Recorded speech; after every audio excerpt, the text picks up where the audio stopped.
To some people, Last of the Summer Wine is the ultimate television comfort watch or a philosophical masterpiece, but to others it was a Sunday night sentence of boredom that lasted 37 years. So today we're going to look at why the British public fell in love with Compo, Clegg and Foggy, and why a vocal minority couldn't wait for the bathtub to finally hit the bottom of the hill. Is it a timeless classic of British character writing, or was it a zombie sitcom that stayed at the party for too long? Let's look at the evidence.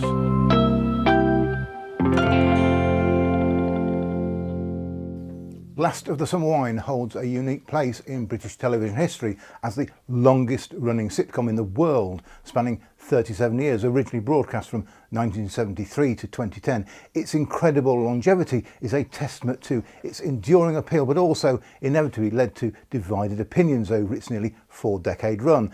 The love and hate for this series in this video is not just a simple case of some people loving it from day one to the end or hating every moment of it.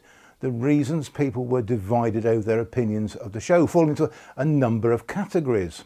Some felt the show was repetitive, slow, or the comedy was outdated. Opinions changed when the third man changed. It should have ended when Bill Owen, who played Compo, had died. Other characters were disliked, and the style of the show changed over time. As the show was made primarily on location, specifically in and around the real town of Holmfirth in Yorkshire, the residents had contrasting views about the positive and negative effects of the show, both during filming and the resultant tourist appeal. There will be people who love and hate the show for a combination of these reasons. When the series started in 1973, it was contemporary, although of course now the early episodes are over 50 years old. It was not three old fogies wandering in the hills, as the main actors were all in their 40s and 50s. It was unmistakably northern, and for some people that probably sealed its fate as being unwatchable. Millions adored the show for its gentle, whimsical and often surreal humour. The earliest episode I have fewer numbers for is Season 2, Episode 1, Forked Lightning. On the first broadcast on the 5th of March 1975, 18 million people watched the episode. Compare that to current television.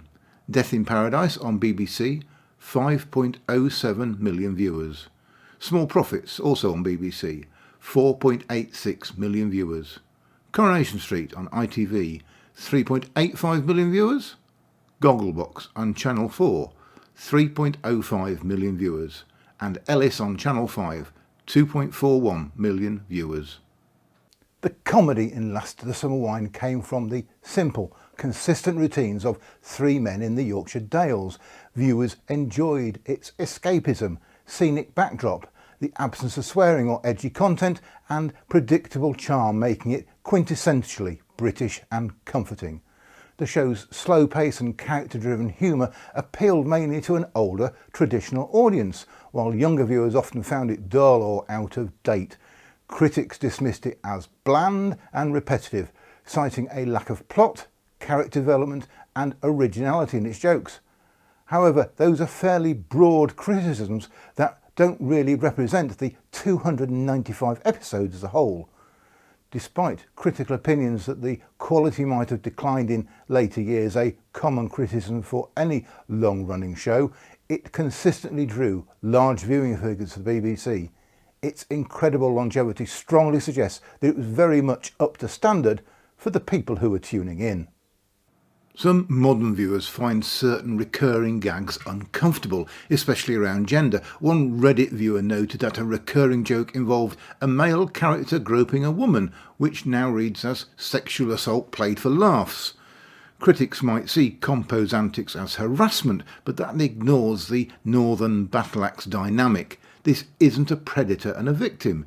It's a lifelong ritual between two equals who have known each other since childhood. Compo doesn't want a conquest, he wants a reaction. Nora doesn't feel threatened, she feels superior. By the time Nora reaches for a broom, it's clear she isn't just defending herself, she's winning the game. In the episodes after Compo's death, seeing Nora's genuine grief proves that this pestering was actually a vital part of her social world. Without his harassment, her world became a lot quieter and lonelier. Because the show ran for 37 years, there were some changes in the main cast, particularly the third man, who, for most people, defined the era they inhabited. Each era has its own fan base and detractors. Blaymire was generally well regarded, the cynical, more pragmatic member of the early trio, often exasperated by Compo's antics. This dynamic was seen as strong and established the show's early tone.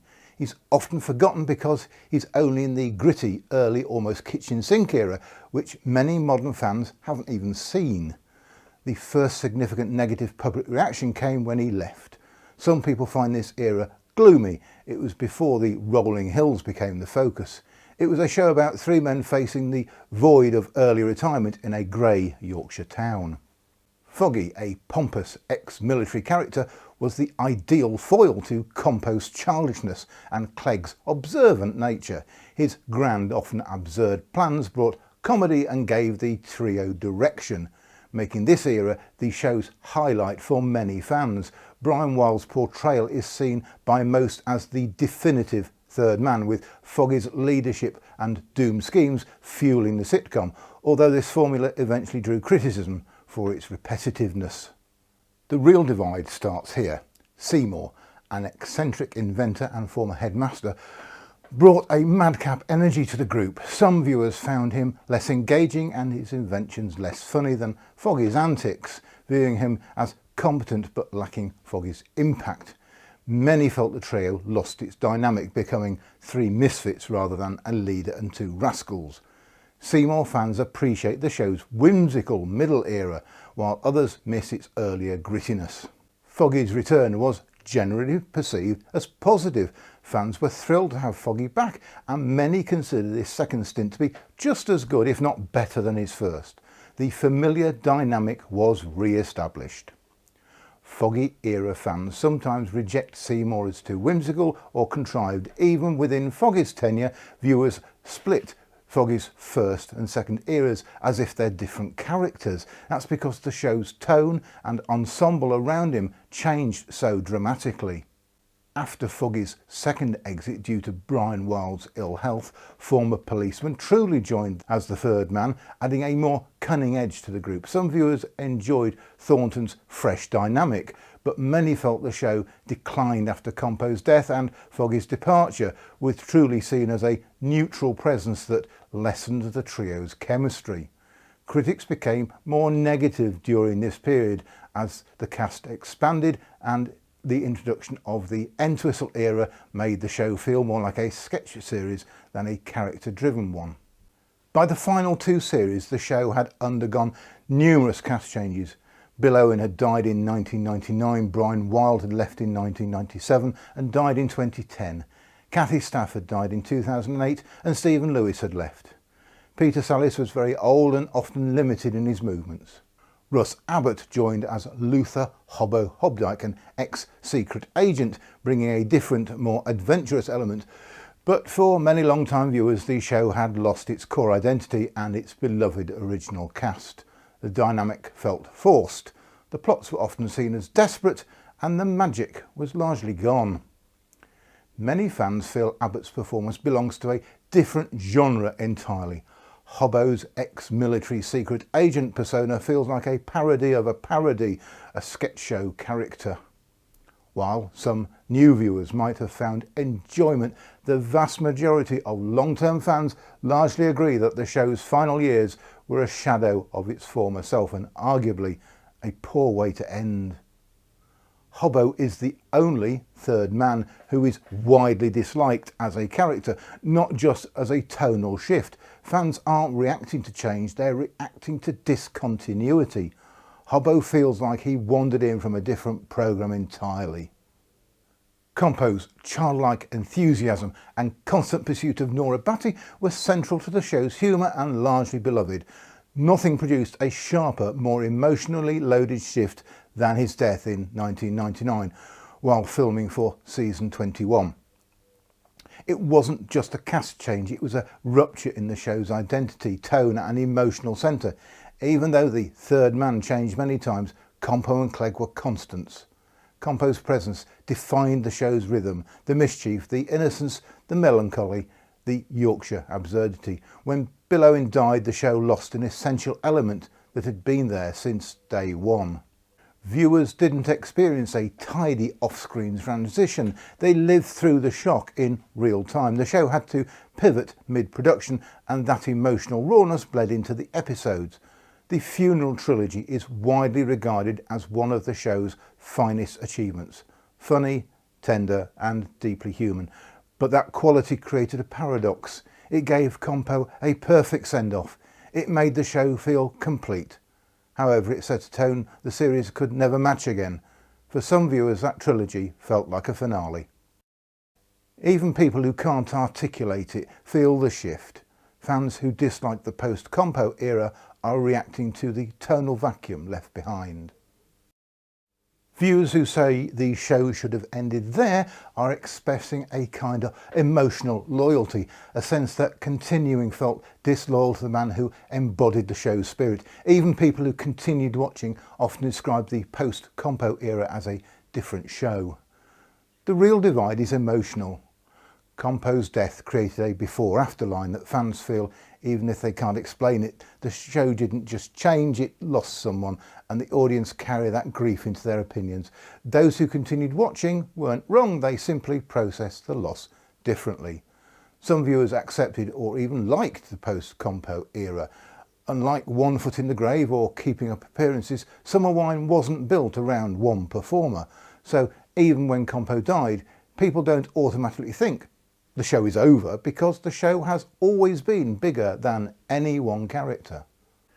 Bill Owen's death meant that the trio lost its main comic engine, so it's understandable that a short notice rewrite resulted in the character of Compo's son Tom turning up with his partner and her niece. Tom was played by Bill Owen's son, Tom. He first appears as a more bohemian version of Derek Trotter from Only Fools and Horses, complete with a bus converted into a living van. By casting his real-life son as a long-lost son who looked and dressed similarly, the show invited direct comparison. For many fans, it felt like a copy and paste job that could never live up to the original. While many saw it as a touching tribute to Bill, a vocal segment of the audience viewed it as a stunt. Some critics felt Tom Owen, while a solid professional actor, didn't have the same funny bone or unique comedic spark as his father. When he first arrived, Tom was a shifty wheeler-dealer, a bit of a con man with a get-rich-quick attitude. Some fans actually liked this harder edge. However, Tom Owen was in his 50s, while Peter Sallis and Frank Thornton were in their late 70s and 80s. The generational gap made the conversations feel less like three old friends and more like two uncles talking to a nephew. As a result, Tom was relegated to being Auntie Wainwright's assistant, often stuck with Smiler pushing a handcart. By the end, many felt the character had become characterless. He was just a body to fill a scene rather than a driver of the plot. The introduction of Mrs. Avery and her niece Babs is often cited by long-term fans as one of the show's most jarring creative misses. Last of the Summer Wine was famous for its quiet, observational humour. Mrs. Avery, however, was a high-volume character. While the show always had battle-axe characters like Nora, Batty and Ivy, they were grounded in a specific type of northern grit. Mrs. Avery felt like a caricature from a louder sitcom. Babs was written as a dim-witted comic foil, but many found the portrayal more frustrating than funny. Her character was largely defined by not understanding what was going on or making vacant comments. In a show that prided itself on the sharp, albeit eccentric intelligence of characters like Clegg or Foggy, Babs felt out of place. Mrs. Avery and Babs rarely interacted meaningfully with the classic cast like Clegg or Truly. They lived in their own subplot bubble, which made their scenes feel like filler to many viewers who were waiting to get back to the main action. Bringing in a ready-made family for Tom felt like an attempt to manufacture a new house dynamic similar to the Batty or Sibshaw households, without letting the characters grow on the audience organically. The fact that Mrs. Avery and Babs were written out relatively quickly suggests that even the production team realised the chemistry wasn't working. When they left, the show pivoted back toward the Three Old Men format with characters like Billy Hardcastle and Alvin, which felt much more at home in Holmfirth. Fans who adore the early years often feel the later decades lost something essential. This isn't nostalgia, it's a documented tonal change. Early episodes were said to be gritty, rawer and so much better, with sharper dialogue and more social satire bite. Over time, the show was watered down to please a general audience, becoming gentler, safer and more whimsical. Characters like Nora Batty and Clegg lose their edges, and even Compo's roughness is softened. This tonal drift is one of the biggest sources of fan division, especially among people who binge the series and see the change compressed. The early years were built on conversation, melancholy and observational humour. Later years leaned heavily into elaborate stunts, contraptions like Wesley's amphibious vehicle and physical set pieces. For some viewers this was delightful, for others it felt like the show abandoned its soul for spectacle. Critics argued that Roy Clark had stopped writing scripts and started writing choreography for stuntmen. To the hate camp, the show stopped being about philosophy and started being about slapstick that felt patronising to the elderly. Fans who dislike this era aren't objecting to physical comedy, they're objecting to the loss of the early show's melancholy, conversation-driven charm. By the early 2000s, the BBC was demanding a gruelling schedule to keep the Sunday night slot filled. Crew members from the era have noted that Roy Clark was writing so many episodes and keeping up appearances simultaneously that the scripts sometimes arrived thin. This explains why the hate camp felt the show was stagnant. It wasn't a lack of talent, it was a writer being asked to do the impossible for 30 years straight. The hate was a symptom of BBC over-exploitation rather than a failure of the show itself. By the late 90s and early 2000s, critics were sharpening their knives. The most common hate trope was that the BBC was keeping a dead show walking, just to appease an ageing demographic. There was a very specific hate within the TV industry that Summer Wine was killing new comedy. During the mid-2000s, younger critics argued that the massive budget required to film on location in Holmfirth for 30 plus years was stealing slots from experimental new pilots. Publications like Time Out and New Musical Express claimed that brilliant edgy comedies have died in the cradle because the BBC is too terrified to stop filming three old men talking to a ferret. However, that simply is not true. Between 2004 and 2007, the BBC produced 50 new TV sitcoms, including Not Going Out, Outnumbered and Gavin and Stacey. During the same period, ITV, Channel 4 and Channel 5 combined only made 21 new sitcoms, typical for the ratio of BBC to other producers' sitcom creation and broadcast. Part of the reason the use of elaborate contraptions decreased was that the BBC was very cost conscious and the budget could not afford the one-off gadgets and the associated additional cost of stunt performers. Filming a popular TV show on location inevitably causes disruption for local residents. This includes road closures, parking restrictions, large film crews, noise and the presence of crowds of fans. For a small town like Holmfirth, the presence of filming and tourists could feel overwhelming and intrusive, impacting daily life and privacy. You can find letters to the editor in Yorkshire papers from the 1990s complaining about summer wineisation, the ideal that a real working town had been turned into a caricature of itself for tourists. Some residents likely felt their town had become a theme park dedicated to the show, losing its genuine local character. While Holmfirth was the named on-screen home of Summer Wine, many scenes were filmed in other local towns like Marsden, Slaithwaite, Homebridge, Melton and even Bradford and Huddersfield. A lot of scenes were filmed in remote locations well away from any towns or villages. The show was a massive boon for Holmfirth's tourism industry. It attracted countless visitors who wanted to see the famous locations, Nora Batty's cottage, Sid's cafe and the surrounding countryside and hills. This brought significant revenue to local businesses, including shops, cafes, pubs, guest houses and tour operators. Holmfirth greengrocer Andrew Bray was aged 11 when he first met Bill Owen. He said that the town was struggling, but people embraced summer wine. People saw it as an opportunity to change Holmfirth. Many residents would undoubtedly have felt a sense of pride that their small town was famous worldwide and that the show showcased the beauty of the Yorkshire Dales. This dynamic created a constant tension. For some residents, the economic benefits outweighed the disruption, while for others, the loss of peace and quiet was too high a price.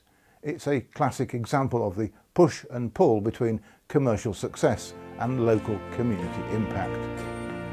Someone who grew up with Blame Eye is watching a different show than someone who grew up with Truly. Someone who dipped in during the 2000s saw a different tone than someone who watched in the 1970s. Most viewers don't consciously identify why they dislike a particular era of Last of the Summer Wine. They just feel the shift. Last of the Summer Wine stopped being about old men acting like children and started being about a community looking after its own. Whatever your opinion of Last of the Summer Wine, I hope you've enjoyed this look back at what people loved and hated. Join me again for more deep dives about British TV sitcoms.